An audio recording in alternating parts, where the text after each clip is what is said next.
नमस्ते, मैं डॉक्टर अनीशा गुप्ता हूँ। मैं एक आई स्पेशलिस्ट हूँ। आज हम बात करेंगे पिंक आई या आई फ्लू या कंजंक्टिवाइटिस के बारे में। जी हाँ, इस समय lot of areas specially Delhi में तो हम देख रहे हैं बहुत ज्यादा फैला हुआ है conjunctivitis. Every age group, every socio economic strata, हर इंसान को, बड़े छोटे, हम देखेंगे कि बहुत ज्यादा फैल रहा है। आई फ्लू का सीजन आता है, बारिशों में काफी होता है, लेकिन इस बार कुछ ज्यादा ही तादाद में हो रहा है, कुछ ज्यादा ही नंबर्स में हो रहा है। And this particular strain is very very contagious और बहुत स्पीड से फैल रहा है। So be cautious because it is really really coming up. इस वीडियो में मैं आपको बताऊंगी उसके साइंस क्या होते हैं, कैसे पता चलेगा कि आपको आई फ्लू है या आंख आई है, और उसके लिए हमें करना क्या है, क्या ट्रीटमेंट रिक्वायर्ड है, and how to prevent it. साथ ही मैं ये भी बताऊंगी कि कब ये कंजंक्टिवाइटिस नहीं है और कब डरने की बात नहीं है। सबसे पहले signs and symptoms. Conjunctivitis, eye flu, pink eye, as the name says, is the inflammation और swelling of the upper layer of the eye, जिसको हम कंजंक्टिवा कहते हैं। जो आंख की ऊपर की स्किन होती है, व्हाइट वाले एरिया के ऊपर एक स्किन होती है, वो स्किन में सूजन या इन्फेक्शन आती है, जिसकी वजह से वो लाल पड़ जाती है। कई बार थोड़ी बहुत ब्लीडिंग भी हो जाती है, उसमें आंख में सूजन आ जाती है, बहुत सारा पानी और गंदगी निकलती है।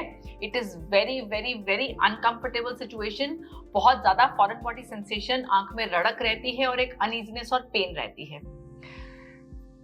सो मोस्ट आई फ्लूज या conjunctivitis are viral, although bacterial are also known, लेकिन ज्यादा कॉमनली खासकर आजकल जो हम देख रहे हैं वो वायरल स्ट्रेन्स ही हैं जो कि आ रहे हैं। अब वायरल कंजंक्टिवाइटिस में सूजन ज्यादा आती है, वाटरिंग ज्यादा आती है, लाली बहुत ज्यादा होती है। बैक्टीरियल में ज्यादातर डिस्चार्ज ज्यादा होता है, गंदगी या पस ज्यादा आती है। अगर बैक्टीरियल लग रहा है, डिस्चार्ज बहुत ज्यादा है, तो जनरली आई ड्रॉप्स एंटीबायोटिक दिए जाते हैं, जिससे कि वो कंट्रोल में आ जाता है।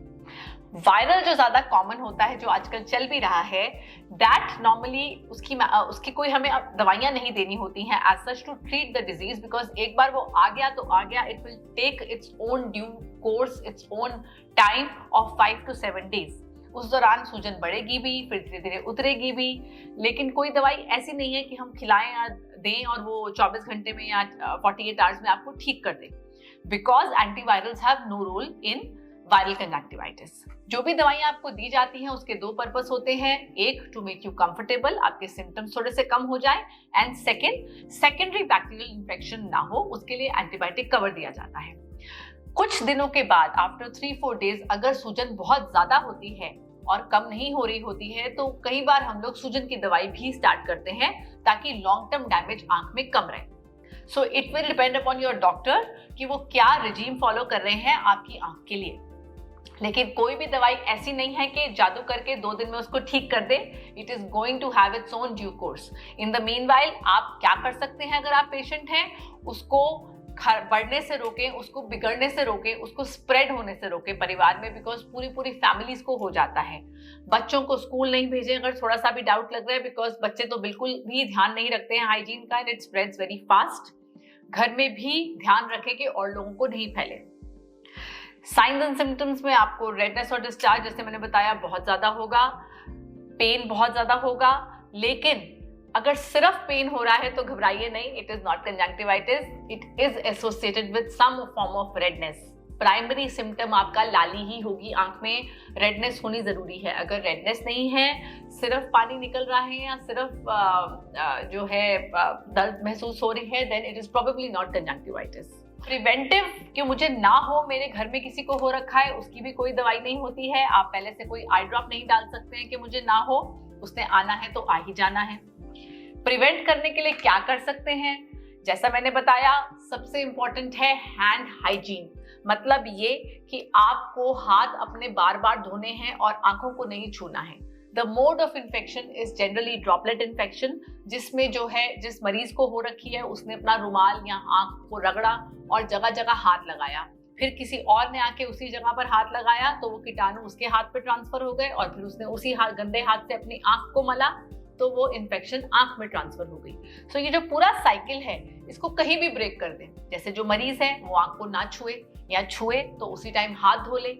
आप उसको अपने कहीं पर भी छूते हैं तो फ्रिक्वेंटली अपने हाथ धोते रहें और अपने धुले हुए हाथ भी हों या हाथ जैसे भी हों आंख में ना लगाएं। ये पूरा साइकिल कहीं भी ब्रेक होगा तो इन्फेक्शन ट्रांसफर नहीं होगा। So the patient should maintain hand hygiene. अगर वो आंखों को छू रहा है, टच कर रहा है, उसी समय हाथ धोए। अपने रुमाल अलग रखें, कॉमन हैंकीज, टॉवल्स नहीं यूज करें, जैसे आमतौर पे घर में कॉमन टॉवल्स होते हैं वो अवॉइड करें। आपका linen and all should be separate. जो बेडशीट्स हैं उस बेड पे हो सके तो कोई और ना सोए। एंड बाकी लोग घर के अपने हाथ बार बार धोते रहें एंड इंटेंशनली ध्यान रखें कि आंखों को नहीं छुएं। That is the only way that you can prevent from catching the infection.